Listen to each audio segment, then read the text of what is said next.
today we're going to talk about cancer screening. Sue, can you tell us who are you and like what do you do?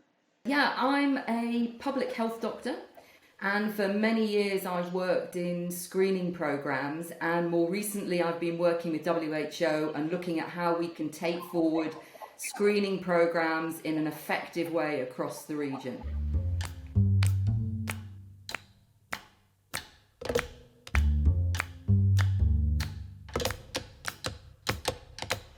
Can you give me a little bit kind of the background of cancer screening?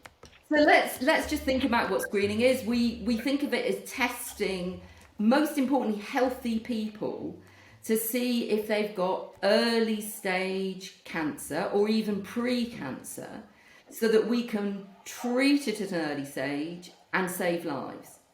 And some of the way I like to think of screening is imagining a great big sieve, and that we're pouring all these healthy people through the sieve, and we're trying to sort out the people who probably have cancer from those who probably don't. And it all sounds very simple, but actually in practice, we found out over many years it's not quite such a straightforward thing to do. How does this actually work? Okay, so I've talked a bit about what screening is, and maybe I can explain about why when we go for screening, it's not quite so straightforward as we would imagine. Um, when we go for screening, we not only have to do a test, but we need to think about it for the whole population that we want to invite in for screening. So just to give you an example, Aaron, in England, and each year, if we want to screen women for cervical screening, we have to screen 4.5 million women every year. And that's a huge number of people. So the first Yeah, thing that's to remember massive. is massive. We're screening healthy people, and there are a lot, thank goodness, of healthy people out there. So when we do screening programs, they're big, complicated public health programs. So that's what a screening program is about. And we have to remember that when we arrange screening programs, it's not just about doing that test. Everybody thinks I'm going to go for my screening test, but it's a bit more complicated. We've got to find a way of getting the right people to come forward for their screening test. And then we've got to put them through that sieve I talked about, that huge sieve, to find out the ones who probably have cancer from those who probably don't. So how do we Yes. know who should go get screening? So to do that, we have to look at the risk for each different group.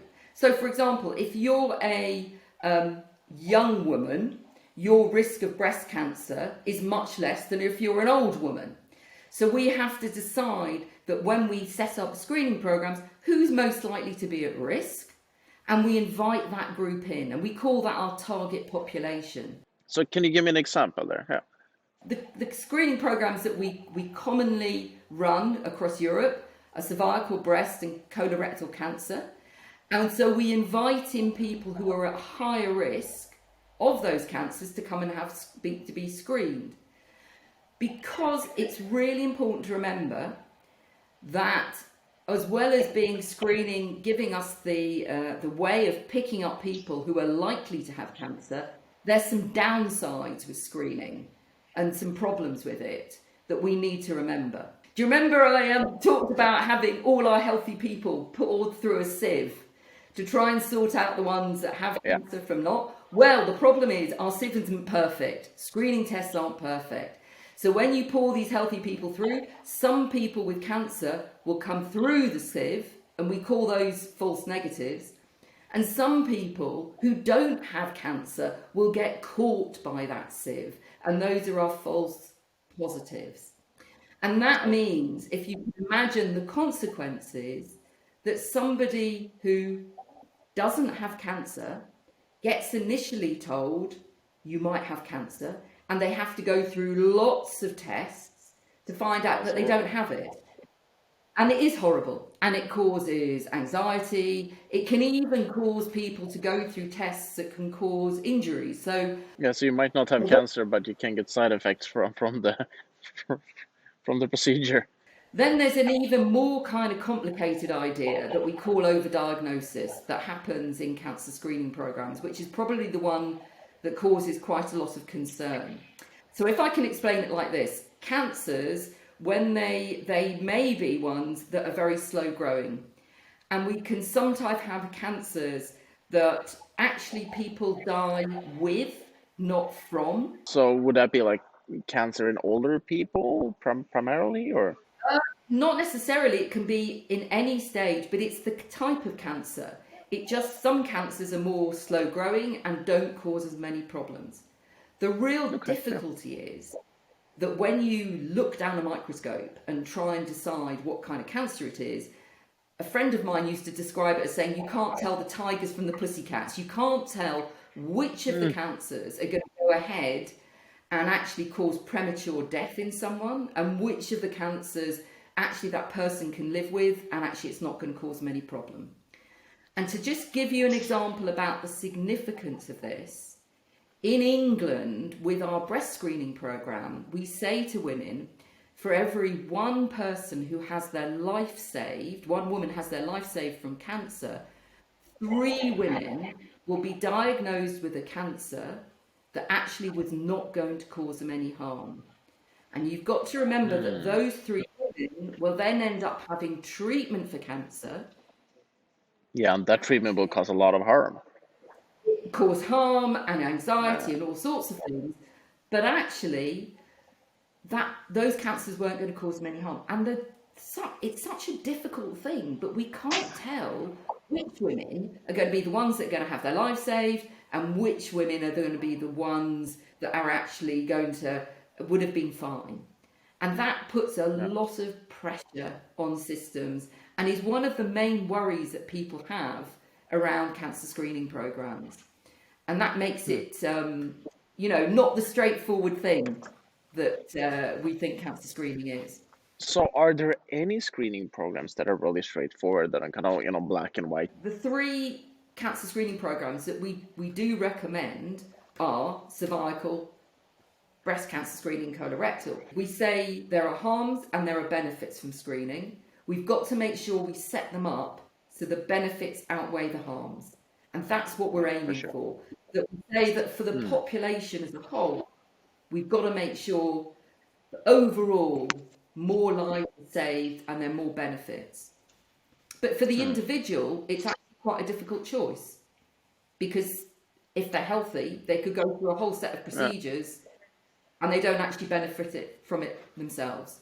So will most countries, send out a paper, hey, you're in the risk group for this, you should come for your screening now, or is this an individual like responsibility you have to take to actually book an appointment for screening? I think what the responsibility is on the people like myself who are involved in setting up screening programs is giving people enough information so they can make an informed decision about whether they want to go through with a screening program.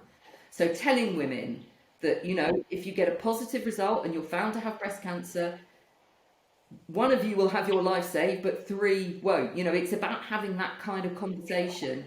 And I think that's an individual choice. As an individual, I might say, well, you know what? I'm prepared to go through that. I understand there's the positives and negatives, but I want to go through. Maybe because I've got a family history of breast cancer. It's important to me. So I think giving people good information about the pros and the cons is absolutely crucial to running a good screening program. And I think that's one of the areas that we need to focus on in taking screening forward. I totally agree. We know that some really good preventive measures against cancer, and things like HPV vaccination is one of them. And we should be making sure that when we're talking about screening, we've invested in those preventive measures first. So, for example, there's an interest at the moment about screening for lung cancer in people who are heavy smokers. And, maybe that will be a good idea, but perhaps we ought to be thinking about making sure we've invested in tobacco control and stopping people smoking before we start putting lots of money into screening for lung cancer smokers. So do you see what I mean? I'm sorry, Aaron, you wanted it simple, but it just isn't. I go back to what I said in the beginning. Screening is about screening healthy people, which is huge numbers of people, and it takes up lots of resources. So let's make sure we use those resources wisely in every country. Okay, so we talked about a lot of screening A today, lot of things. and the good things about screening because it saves lives, right? But also some of Absolutely. the kind of the tricky things with screening. It's not as straightforward as you might think. Go into the hospital, do like a full body MRI every year and check for everything. That doesn't really work that way, and we don't have the resources for that anyway. No, just remember that screening isn't straightforward, and we've always got to do that balance, making sure that the benefits outweigh the harms. If you can get that in your head, I think, then that's probably my most important message. I thought this was going to be Yeah. way more straightforward than it was. So I'm really fascinated by this. I thought I knew quite a bit about this, but I had it all wrong pretty much. So yeah, this was very informative. Thank you so much for this chat, and so nice to meet you. And keep doing good things in the world. Okay, take care.